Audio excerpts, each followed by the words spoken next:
ያ ነው እያልኩሽ ያለሁት። ምክንያቱም ጥሩ አይመጣም። እኔ ይሄ ነገር ሲፈጠር ዝም ብዬ አላይሽ። ልልሽ የፈለግኩትኝ ከመሀላቸው ውጪ ነው። ቤተሰብ ቤተሰብ ነው። ወደድሽም ጠላሽም የትኛውም ያህል ሊቀያየሙ ይችላሉ። ግን እኔ ደግሞ ቤተሰብ እንዲበታተንን አልፈቅድልሽም። ስለዚህ ከኤፋም ሆነ ከአብርሽ ህይወት ራቂ ነው የምልሽ። ለአንቺ ጥሩ አይሆንም እያልኩሽ ነው።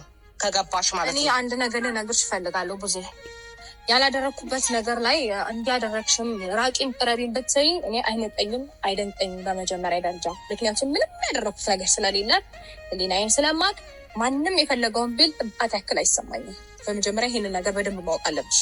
በደንብ ሁላችሁም በደንብ አስረግጬ የምነግራችሁ ነገር አይመስለኝም። ጥቃት ያህል አይሰማኝም በነገራችሁ ላይ። ምክንያቱም ያላደረግኩት ነገር ነው። ናና ግዘን ያልጠራሁትም በራሱ ሰዓት የሆነ ፊል አደረገ፣ ተሰማው፣ የሚደርስብኝ ነገር አየ። የሆነ ታይም ተራርቀን ነበረ። ቢኮዝ የራሱን ቢዝነስ ጀምሮ የራሱን ስራ ጀምሮ ስለነበረ ተራራቀን። ከዛ ደግሞ በቃ ሩታ ማገዝ አለብኝ ወይም ደግሞ ከሩታ ጎን መቆም አለብኝ ብሎ ህሊናው ሲነግረው መጣ ወደ እኔ። ያለውን ነገር አስረዳሁት፣ ያለውን ሀሳብ ነገርኩት። ታመነበትን ነገር እያደረገ ነው። ምንድነው የሚያምንበት? የትኛውን ነገር ነው የሚያምነው? እሱን ደውለሽ ራሱ የትኛው ነገር ነው? ይኸውልሽ ነገርኩሽ። አሁንም ልነግርሽ፣ አንቺ ምንድነው ከአብርሽ አሁን ለአብርሽ ስጦታ መስጠት፣ የሆነ ነገር ማድረግ፣ ምን ማድረግ ነው ሀሳብሽ? ምንድነው እቅድሽ? ልጁ ጤነኛ እንዳይሆን ነው፣ ሰላም እንዳይሆን ነው የምትፈልጊው? አይሳካልሽም። እሱን ደግሞ ካሰብሽ የፈለገውን ነገር ልታስብ ይችላል። አይሳካልሽም። ህይወትሽን ብትችይ ህይወትሽን ኑሪ። ካልኖርሽ ግን በአንቺ ነው የሚብሰው። ይህንም አስረግጬ ነው የምነግርሽ። ገባሽ አይደለ? በህይወቴ በጣም ብዙ ያሳለፍኩኝ ሰው ነኝ። ምንም ነገር አልፈራም። ምንም ነገርም ሊመጣብኝ አይችልም። ካሳለፍኩት ኦኬ፣ እሱ ከተመቸሽ ልክ ነሽ፣ ችግር የለውም። አይችልም። ሜቢ ስጦታውን ሰጥታሽ ሌላ ነገር አስበሻል ካልሽኝ ደግሞ ይኸውና ስጦታው አልተቀበለኝም፣ መልሼ አደረኩት። በቃ ይሄ ነው የሆነው። ሜቢ ነገር አስጨንቋችሁ ከሆነ ደግሞ የፈለጋችሁትን ማሰብ ትችላላችሁ። ማለት አጠገቤ ዙሪያ ያላችሁ ሰዎች ብቻ ሳትሆኑ የምትመለከቱኝ ሰዎች ጭምር የፈለጋችሁትን አስቡ። አይመለከተኝም፣ አይመስለኝም፣ አይደንቀኝም። አንቺ ተመለከተሽ አልተመለከተሽ ለእኔም እኮ ጉዳይ አይደለም። ገባሽ? አሁን እኔ የምፈልገው ግን ከኤፋም ህይወት ውጪ፣ ከአብርሽም ህይወት ውጪ ደውለሽ የራስሽን ህይወት ኑሪ። ኤፋን ደውለሽ እንደዛ በይው። እኔ ና ብዬ አልጠራሁት እያልኩሽ ነው ያለሁት። እህት ነሽ። ማስረዳት ከቻልሽ መረዳት ማስረዳት እና ሀሳብሽን አክሰፕት እንዲያደርግ ከቻልሽ ደውለሽ አናግሪው።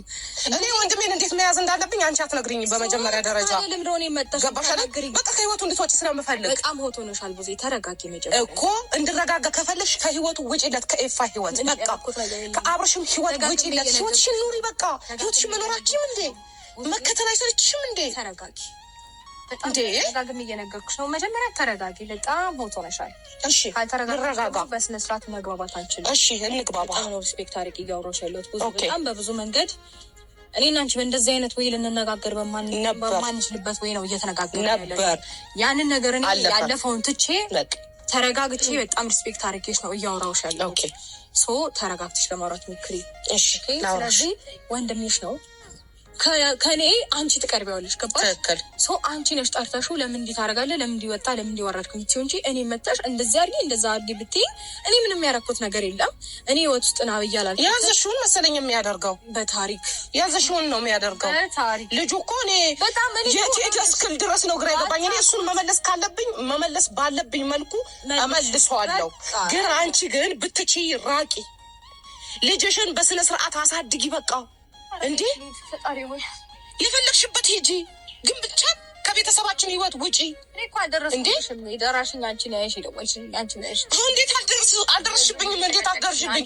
ወንድሜን እየነካሽ እንዴት አልደረስሽብኝ? ደግሞ በጣም በሰላማዊ ህይወቴ ውስጥ እየኖርኩኝ ሳለ ማለት እኔ የሰውን ሰላም እየበጠበጡ በሰላም እየኖርኩ ማለት አለ እንዴ? እኔ ስለማንም አይመለከተኝም። ይቅርታ አድርጉልኝ። ስለማንም ካልተመለከተሽ ደግሞ እኔ የወንድሜ ጉዳይ ደግሞ ይመለከተኛል እኮ ከተመለከተሽ። ስለዚህ ከአብርሽን ህይወቱን አትበጥብጪ። የራስሽ ህይወት ኑሪ። ልጅ ነው የሚያገናኛችሁ። የልጅሽ የፈለገውን ነገር ሊያደርግ ይችላል። ልጁን መጠቀሚያ አታድርጊው። በቃ ገብቶሻል? ልጁን መጠቀሚያ አታድርጊው። ልጁ ህይወቱን ይኖርበት። ምርጫዬ ነሽ ካለሽ መብቱ ነው። አይደለሽም ሲልሽ መብቱ ነው። እኔ አይመለከተኝም። ግን አዝኖም ሆነ ተከፍቶ ማየት አልፈልግም አብርሽን። ይሄ ደግሞ እኔና አንቺ ሊያግባባን አይችልም። ብዙ ጸብ ውስጥ ይከተናል። እኔ ቤተሰብ እንዳይገናኝ አሁን ብዙ ነገር መፈጠር ይችላል። ገባሽ? ግን